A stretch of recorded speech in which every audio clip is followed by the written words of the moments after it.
Kepler's laws of planetary motion यानी कि Kepler's first law which is also known as law of orbits, Kepler's second law which is also known as law of areas and the Kepler's third law which is also known as law of periods, ये सब बोलते गए हम देखने वाले इस lecture के दौरान। नमस्कार दोस्तों, मेरा नाम है पंकज कपूर, आप सब देख रहे हो द मंजिल भाट यूट्यूब चैनल। आप लीजिए screenshot, then we will start.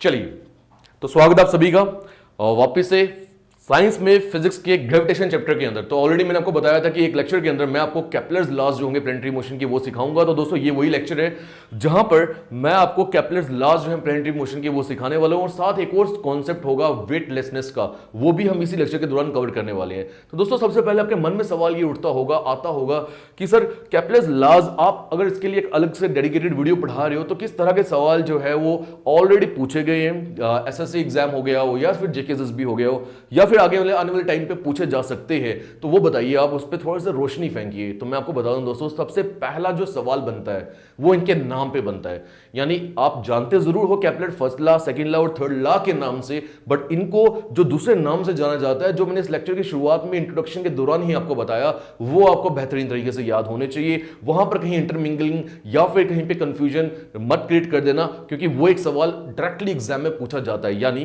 Kepler first law को लॉ ऑफ ऑर्बिट्स भी बोला जाता है। रीजन साफ है, क्योंकि यहां पर ऑर्बिट्स के बारे में बात की गई होगी, ये आपको याद रखना है। केपलर सेकंड लॉ को लॉ ऑफ एरियाज भी बोला जाता है। साफ रीजन होगा क्योंकि यहां पर एरियाज कवर्ड, जो भी एरिया कवर किया जाता है प्लैनेट के दौरान या प्लैनेट के द्वारा, उसके ऊपर बात की गई होगी। और वैसे ही लेक्चर ये जो केपलर का थर्ड लॉ है, इसे लॉ ऑफ पीरियड्स क्यों बोलते हो? बिकॉज पीरियड होता है टाइम पीरियड, तो यहां पर कहीं ना कहीं टाइम पीरियड की बात की गई होगी। तो ये चीज आपको याद रहेगी, यहां से आपका एक ऑब्जेक्टिव डायरेक्टली पूछा जा सकता है एग्जाम के अंदर। और डीपली एक बार आइए इसको समझ लेते हैं, ये क्या बोलते हैं सभी लॉज, और इसमें से जो भी और नए सवाल बन सकते होंगे हम वो सीखेंगे, और कोई दिक्कत नहीं है। मैंने आपके लिए एक dedicated MCQ session already PDF उसकी मैंने क्रिएट कर दी है, इसके बाद आपको वही लेक्चर मिलने वाला है। तो आइए शुरुआत करते हैं दोस्तों। केपलर्स फर्स्ट लॉ मैं अगर लेमैन लैंग्वेज में बताऊं आपको, तो ये सिर्फ इतना बोलता है कि जब भी एक बॉडी के अराउंड, जब छोटी बॉडी रिवॉल्व करती है, जो आपको पता है कि एक सैटेलाइट कही जाती है, तो जब वो रिवॉल्व कर रही है, उसका जो ऑर्बिट होता है, जो हमें हमेशा ऐसा लगता है कि वो ऑर्बिट जो है वो सर्कुलर है, रियलिटी में वो सर्कुलर नहीं होता, वो एलिप्टिकल होता है। बस इतनी सी बात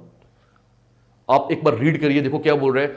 पहली बात, this law is also known as law of orbits. अब क्यों लॉ ऑफ ऑर्बिट्स? बिकॉज मैंने बोला यहां ऑर्बिट्स की बात की जाएगी। फिर यहां देखो, every planet revolves around the sun, क्योंकि हमें पता है हम सोलर सिस्टम की अगर हम बात करें, जो कि एक प्री डिफाइंड सिस्टम है, ऑलरेडी बना हुआ है, तो सोलर सिस्टम के अंदर हर एक प्लैनेट सन के इर्द गिर्द घूमता है। यानी सभी प्लैनेट जो है वो सन की सैटेलाइट है। सन एक लार्जर बॉडी है, मैंने आपको ऑलरेडी बताया था। प्लैनेट के केस में या सैटेलाइट के केस में, जब जो बॉडी के अराउंड छोटी बॉडी घूमती है, जो जिसके अराउंड घूमती है वो बड़ी होती है। तो यहां सन जो है in comparison to other planets उसका साइज बड़ा है, इसलिए जो प्लैनेट सन के इर्द गिर्द घूम रहे हैं मैं उसी को सैटेलाइट बोल रहा हूं, बिकॉज कहीं ना कहीं वो सैटेलाइट के कंडीशंस है उसे फुलफिल करती है।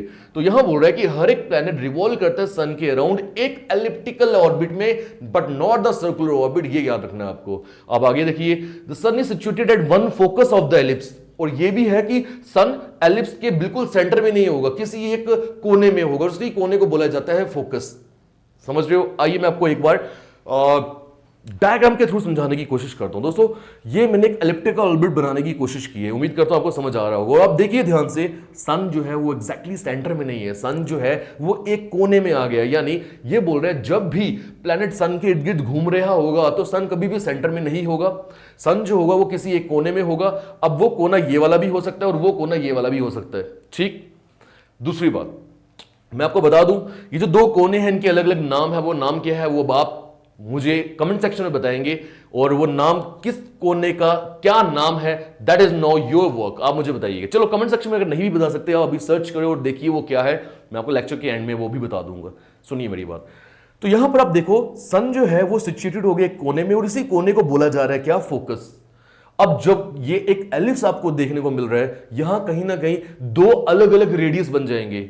अब रेडियस अलग अलग क्यों बन जाएंगे? क्योंकि अगर सर्कल होता, तो जिस तरह से मैं सर्कल बना रहा हूं, सेंटर से लेके हर एक पॉइंट जो सर्कल पे बना है उसकी दूरी सेम है, तो रेडियस तो हर जगह सेम ही रहता।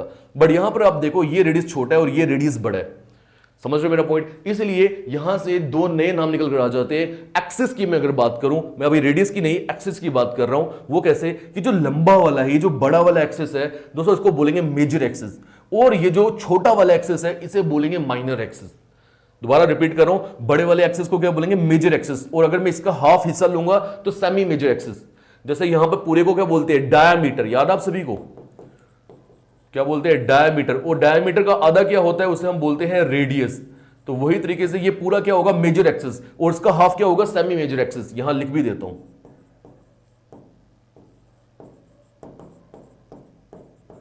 और वही जो छोटा एक्सेस आपको देखने को मिल रहा है वो माइनर एक्सेस है। छोटा हिस्सा क्या होगा इसका, या हाफ हिस्सा क्या होगा? Semi minor axes. मुझे उम्मीद करता हूं ये समझ आया होगा। The sun is situated at one focus of the ellipse. यही बात जो उसने लिखी गई है यहां पर आपको पिक्चर के थ्रू दिख भी रही होगी। दोस्तों इसके अलावा कुछ भी नहीं है पहले लॉ में, और कुछ भी सवाल भी नहीं निकलता। दो सवाल निकलते हैं। एक, लॉ को आप किस दूसरे नाम से जानते हो? लॉ ऑफ ऑर्बिट्स के नाम से। और दूसरा, जो सन है वो कहां पर सिचुएटेड होता है? वो सिचुएटेड होता है एक कोने में, एक फोकस पे। ठीक है। तीसरा, ये तो है ही है ना, जो इसका मेन हिस्सा है, मेन इसकी एक्सप्लेनेशन है कि जो ऑर्बिट होगा वो सर्कुलर नहीं होगा बल्कि वो एलिप्टिकल होगा। इतना याद रखना है आपको लॉ पहले लॉ के अंदर। दोस्तों क्या मुश्किल है, आसान है। और मुझे लगता ये है कि अगर आपने एक बार भी ये पढ़ लिया होगा, दोबारा कभी भी आपको लाइफ में पढ़ने की जरूरत नहीं होगी, प्रोवाइडेड आप सही ढंग से पढ़ रहे हो। तो एक बार जल्दी से नोट डाउन करें, फिर हम आगे चलते हैं दोस्तों।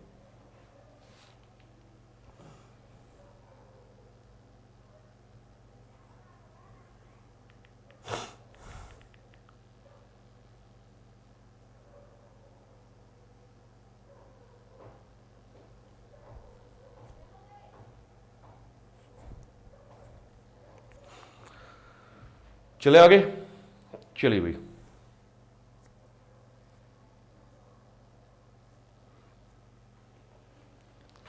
Now Kepler's second law of planetary motion. आइए दूसरे लॉ के ऊपर आते हैं। मैंने क्या बोला, इस लॉ को आप लॉ ऑफ एरियाज भी बोलते हो, बिकॉज यहां पर कहीं ना कहीं एरियाज के ऊपर ही बात की जाएगी। ठीक, अब वो बात किस तरीके से कर रहे हैं वो हम देखते हैं आगे। सुनिए मेरी बात ध्यान से। The radius vector drawn from the sun to the planet sweeps out equal areas in equal intervals of time. That is, the aerial velocity of the planet around the sun is constant. क्या कुछ समझ आया? नहीं आया, because ये एक English language है। English language से डायरेक्टली अभी हमें एक्सप्लेनेशन समझ नहीं आ रही है। मैं आपको अगेन एक लेमैन लैंग्वेज में समझाता हूँ ये बोल क्या रहा है। दोस्तों ये बोल रहा है जब भी प्लैनेट सन के इर्द गिर्द घूमता है, तो मान लीजिए अगर यहां पर प्लैनेट P3 पोजिशन पे, मान लीजिए प्लैनेट था 3 बजे, ठीक है, 3 PM, दोपहर 3 बजे, और शाम को 4 बजे यहां पर पहुंच गया 4 PM में, यानी 1 घंटे में, 1 आवर में जो प्लैनेट ने डिस्टेंस कवर किया है वो ये वाला डिस्टेंस है। क्या आपको समझ आ रहा है वो कितना डिस्टेंस है? वो ये वाला डिस्टेंस है। ठीक, अब इसी लॉ के अकॉर्डिंगली ये बोलता है अगर ये प्लैनेट यहां से यहां पहुंचा 1 घंटे में और उसने ये डिस्टेंस ट्रेवल किया है, और अगर मैं इससे पूरा एरिया बना दूं, यानी कितना एरिया उसने कवर किया, तो वो एरिया सन के साथ मैंने जोड़ के एरिया भी बना दी है। और दूसरे हिस्से में, मतलब इसी एग्जांपल का एक दूसरा पार्ट को लेना पड़ेगा कि मान लीजिए इस समय पे मैं प्लैनेट को दूर ले रहा हूं, सन से काफी दूर, और यहां पर मान लीजिए जब 4 यहां बजे थे, तो मान लेते शाम को 7 बजे प्लैनेट यहां पर था और 8 बजे प्लैनेट यहां पहुंच गया, यानी यहां भी प्लैनेट ने 1 ही घंटा कवर किया है। और डिस्टेंस अगर आप देखोगे तो डिस्टेंस ये वाला ट्रेवल किया है। तो पहले ये लॉ आपको जो एग्जांपल बताना चाहता है वो आपके सामने रख दिए मैंने। यहां भी प्लैनेट ने P3 से P4 3 से 4 बजे तक पहुंचा, यानी 1 घंटे का डिस्टेंस कवर किया है। 1 घंटे का वक्त लगाया, 1 घंटा वक्त लगाया और डिस्टेंस इतना कवर किए है। और डिस्टेंस यहां भी आपको दिख रहा होगा कितना कवर किए है, ये सामने क्लियरली विजिबल है। ये डिस्टेंस ज्यादा लग रहा है, ये डिस्टेंस हमें कम लग रहा है, ये तो दिख रहा है आपको। ठीक है, यहां प्लैनेट 7 से लेकर 8 बजे तक चला, यानी 1 घंटे के लिए चला, डिस्टेंस ये वाला कवर किया। Now this law, what is the main explanation of this law? This law says that यहां पर जो भी आप एरिया कवर कर रहे हो that will be equal to the area जो यहां कवर कर रहे हो। ये एक बहुत इंपॉर्टेंट पॉइंट है। कौन सा एरिया? दोस्तों एरिया वो इसको बोलते हैं एरिया, यानी ये जो P3 से लेके P4 तक जो इससे डिस्टेंस कवर किया, इसको अगर सन के साथ जोड़ दोगे तो दिस इज एरिया। ये एरिया स्वेप्ट किया गया, एरिया कवर किया गया, और यहां भी ये एरिया। अब देखने में भी आपको लग रहा होगा दोस्तों कि ये जो एरिया है, आपको शायद लगे कि ये बड़ा है इससे, बट ऐसा नहीं है, क्योंकि ये आप देखो किस तरीके से जा रहा है, इसकी शेप देखो किस तरीके से बन रही है। ये और ये आपस में बराबर एरिया है। और इसी को दूसरी लैंग्वेज में बोला जा रहा है कि जो रेडियस फैक्टर है, क्योंकि यहां सन से लेके कहीं तक आप जा रहे हो उसको रेडियस ही बोला जा रहा है। Drawn from the sun to the planet, sun से प्लैनेट तक, स्वीप्स आउट इक्वल एरियाज। ये इक्वल एरिया स्वीप आउट करता है, ये वाला एरिया और ये वाला area, in equal intervals of time. Time भी बराबर होना चाहिए, यानी 3 से 4 1 घंटा, तो यहां भी 7 से 8 1 ही घंटा था। इससे हमें ये समझ आ रहा है कि जो एरियल वेलोसिटी है प्लैनेट की सन के अराउंड वो कांस्टेंट है। बट मैं आपको बता दूं, जो ऑब्जेक्टिव इस लॉ से पूछा जाता है वो क्या है, अब वो समझिएगा।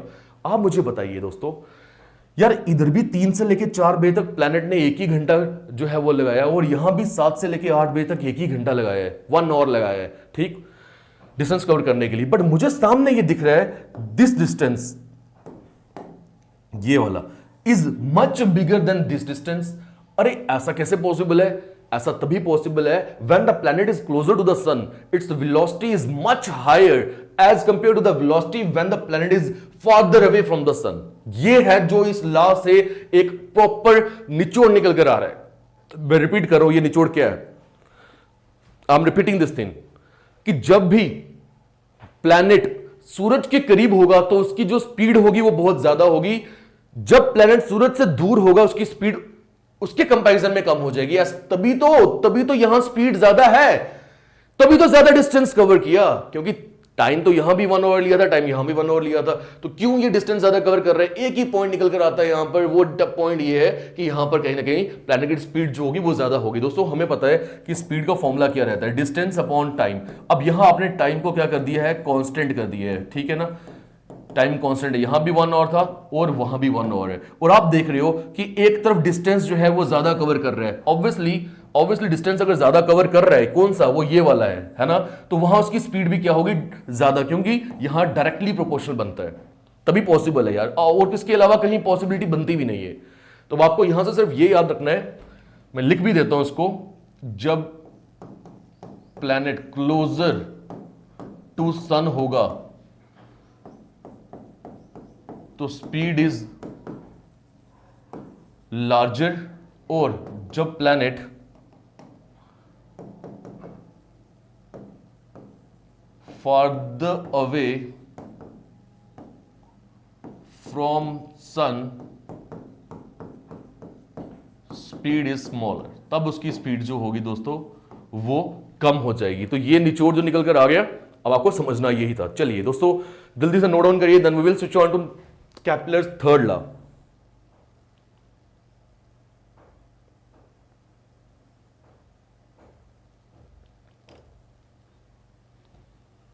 चले नो, केपलर थर्ड लॉ क्या बोलता है? मैंने बोला कि लॉ ऑफ पीरियड है ना, केपलर के थर्ड लॉ को आप लॉ ऑफ पीरियड के नाम से भी जान सकते हो। सिंपल यार, ये आपको उस वक्त के बारे में बताता है जो वक्त प्लेनेट लेगा सूरज के इर्द गिर्द घूमने में, यानी ये टाइम पीरियड के बारे में बताता है। टाइम पीरियड क्या होता है, मान लीजिए प्लेनेट अभी यहां पर है और प्लेनेट ने पूरा एक चक्कर कंप्लीट किया, वापस इसी पोजीशन पे आ गया, तो इसे जितना वक्त लग रहा है इस पूरे एक रेवोल्यूशन को कवर करने में, उसी को बोला जाता है टाइम पीरियड। में यहां लिख लेता हूं, what do you mean by time period? Time taken by the planet to complete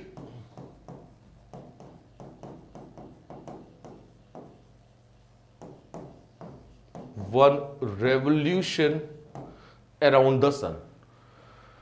done दोस्तों, समझ आ गया?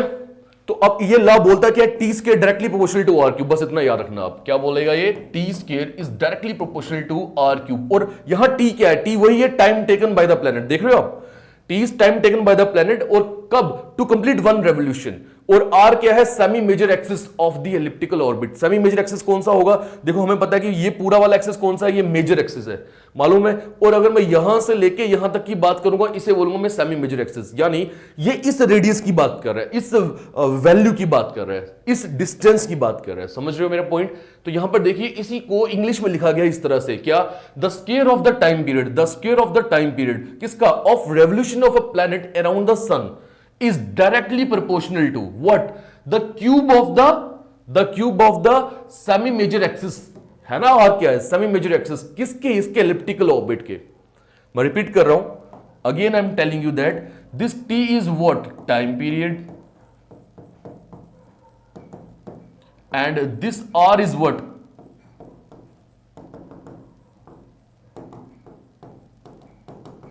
सेमी मेजर एक्सिस, जो मैंने यहां पर आपको पहले ऑलरेडी बताया है। तो ये बोलता है लॉ, पहली बात कि ये लॉ ऑफ पीरियड्स के नाम से जाना जाता है, और इसीलिए क्योंकि यहां टाइम पीरियड की बात हो रही है। स्क्वायर जो होगा टाइम पीरियड का of the revolution of the planet around the sun, that will be directly proportional to the cube of the semi major axis. R को आपने सेमी मेजर एक्सिस मानना है, दूसरे लैंग्वेज में इसको रेडियस जरूर बोला जा सकता है, बट ये यहां पर सेमी मेजर एक्सिस है। तो यही है दोस्तों जो इस लॉ के अंदर हमें देखने को मिल रहा है, और कुछ भी नहीं। अब डायरेक्टली यहां से जो एक आपका सवाल बनता है वो यही बनता है, T square is directly proportional to R cube. यहां गलती नहीं कर देना, कभी बच्चा T cube is directly proportional to R square को भी टिक कर सकता है अगर एग्जांपल ऑप्शन में सामने खड़ी होगी। तो इसलिए मैं बोल रहा हूं इसको समझ लेना आपको कि इसी से न्यूमेरिकल्स भी निकलेंगे, कुछ न्यूमेरिकल्स होंगे दोस्तों आगे जो मैं इसी से निकालने की कोशिश करूंगा, क्योंकि ये लॉ का इस्तेमाल उन न्यूमेरिकल्स में होता है, यही आपको याद रखना है। तो दोस्तों ये था हमारा केपलर का थर्ड लॉ। तो अब जो मैंने बात करी थी कि दो पॉइंट्स, कौन से दो पॉइंट्स, आइए अब यहां पर आ जाइए। वो पॉइंट जो सन के सबसे करीब है ये वाला, और वो पॉइंट जो सबसे दूर है सन से, इनका नाम क्या है? क्या आपने सर्च किया? अगर नहीं किया तो आइए मैं बता देता हूं। देखो दोस्तों, इसे बोला जाता है पेरीहीलियन। पेरीहीलियन, तो ये भी एक ऑब्जेक्टिव बन गया, what do you mean by perihelion. और इसे बोला जाता है एपीहीलियन, यानी the point which is closer to the sun is known as perihelion and the point which is farther away from the sun is known as aphelion, क्योंकि यही वो point है जो सबसे दूर है। आप इसको नहीं बोल सकते, इसको नहीं बोल सकते, सबसे दूर यही पॉइंट है। आइए मैं एक बार ना आपको इसे यहां पर भी दिखाने की कोशिश करता हूं।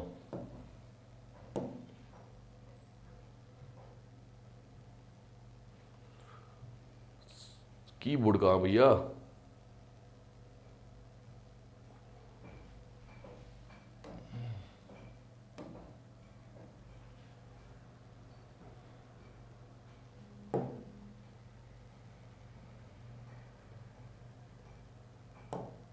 मुझे नहीं समझ रहा दोस्तों ये कीबोर्ड क्यों नहीं दे रहा।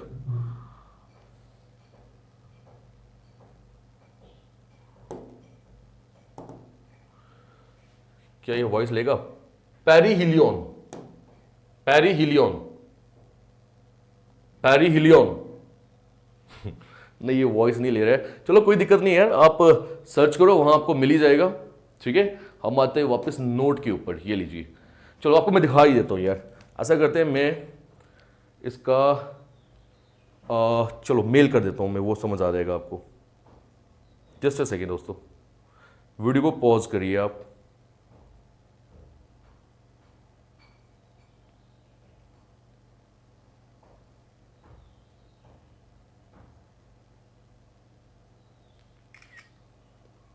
ये मैंने लिया स्क्रीनशॉट और उठा के मेल करना भैया। अब ये मैं मेल पे आ गया, मंजिल क्लासेस में मैंने ये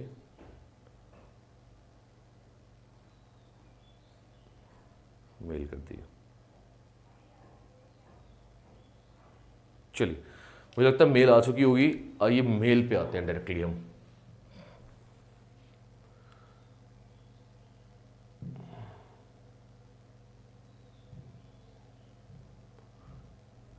हाँ ये लीजिए, ये आ गया मेल। हाँ, तो अब आपको अगर दिख रहा है दोस्तों, इसको उठा के वहां ले आते हैं। चलो आज मेरे साथ साथ आपको भी पता चल रहा है कि हम ये किस तरह से ऑपरेट करते हैं पूरा।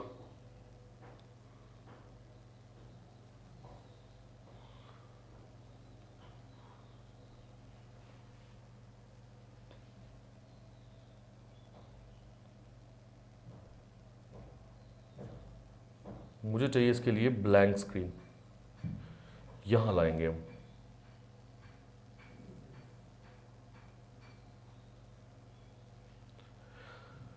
तो ये दोस्तों आप देखिए ध्यान से, ये सन दिख रहा है आपको, ठीक है। और आप देख लीजिए वो पॉइंट जो कि सन के सबसे करीब है, ये था सन, और ये पॉइंट सबसे सन के करीब था, इसी को मैं क्या बोल रहा हूं, पेरीहीलियन। और वो पॉइंट देख लीजिए सन के सबसे दूर है, उसी को क्या बोल रहे हैं हम, एपीहीलियन। सिर्फ इतना आपको याद होना चाहिए। चलिए, आपको लग रहा होगा कि सिर्फ इतना बताने के लिए आपको टाइम ले लिया। अरे क्या करें, मैं चाहता नहीं हूं कोई भी पॉइंट आपका रहे, दोस्तों आगे आएंगे हम वेटलेसनेस के ऊपर। Now what mean by weightlessness, नाम बता रहा है कि वेट का लेस हो जाना, वेट का इस तरह से लेस हो जाना कि हमें वो फील ना हो। और बहुत सारी सिचुएशंस में आपके साथ भी जिंदगी में कहीं ना कहीं ऐसा फील हुआ होगा, आपको एहसास हुआ होगा। अगर आपने स्विंग लिया है, झूला लिए, तो हमें एक जो झूले के ऊपर जाते समय झंझनाहट होती है या नीचे आते समय झंझनाहट होती है, वो इसीलिए होती है बिकॉज उस समय हमारा वेट जो होता है कहीं ना कहीं वो जीरो हो जाता है, बॉडी का वेट जीरो होता है, बॉडी का आप बोलो मास जीरो नहीं होता, because mass can never be zero. Mass is the quantity of matter contain in the body, को भी जीरो नहीं हो सकता, बट वेट जीरो हो सकता है। जहां पे एक्सेलरेशन ड्यू टू ग्रेविटी की वैल्यू जीरो हो जाए या फिर हमारा अपेरेंट जो वेट है वो जीरो हो जाए। आगे सुनिए मेरी बात।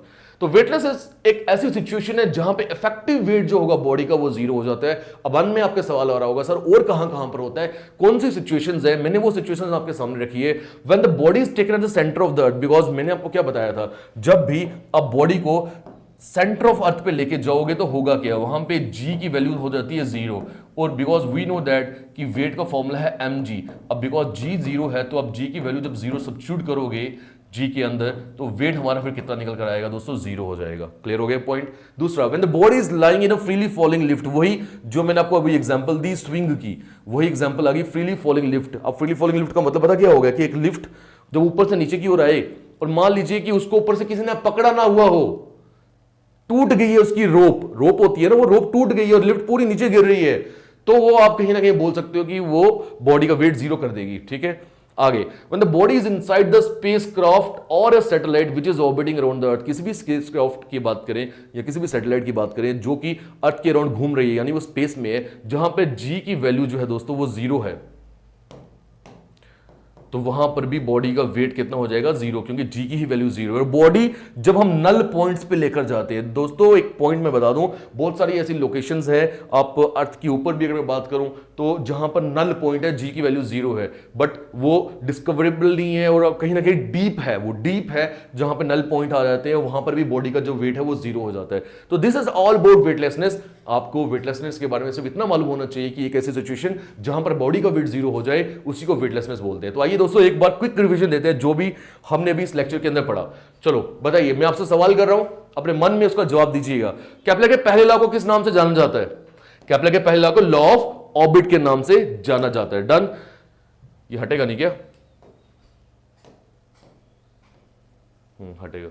देन केपलर के सेकंड लॉ को किस नाम से जाना जाता है? That is known as law of areas. और हमने थर्ड लॉ को क्या बोला था? Law of periods. पहला लॉ क्या बोलता है? सिर्फ इतना कि जो ऑर्बिट है वो सर्कुलर नहीं होता, एलिप्टिकल होता है। दूसरा लॉ क्या बोलता है? इतना कि यहां पर जब सूरज के करीब आ जाएगा प्लेनेट तो उसकी स्पीड बढ़ जाएगी, तभी वो डिस्टेंस ज्यादा कवर करता है, और जब सूरज के दूर होगा उससे काफी दूर तो स्पीड बहुत कम होगी। और अगला लॉ क्या बोलेगा केपलर? थर्ड लॉ सिर्फ इतना कि time period is directly proportional to R cube. और आर होता क्या है? ये सेमी मेजर एक्सिस होता है। और दोस्तों हमने वेटलेसनेस पढ़ा जब बॉडी का वेट जीरो हो जाता है। तो उम्मीद करता हूं ये कॉन्सेप्ट्स आपको बेहतरीन तरीके से समझ आए होंगे। अपने भाई बहन कजन्स तक इस वीडियो को, इस चैनल को जरूर पहुंचाइए। हमारे डिस्क्रिप्शन बॉक्स में डिफरेंट सोशल मीडिया हैंडल के लिंक दिए गए, आप वहां पर हमें ज्वाइन या फॉलो कर सकते हैं। जेके भी कांस्टेबल का कोर्स अगर आपको चाहिए तो द मंजिल भारत एप्लीकेशन को डाउनलोड कर लीजिए, वहां पे आपको वो कोर्स मिल जाएगा। इंडिविजुअल मैथ्स कोर्स मेरा वो भी लॉन्च हो चुका है, और इंस्टाग्राम लिंक्स वो सब आप नाम सर्च करेंगे मिल जाएगा, वहां पर आप हमें ज्वाइन करिए। मिलते हैं अगले लेक्चर में। Till then take care, good bye.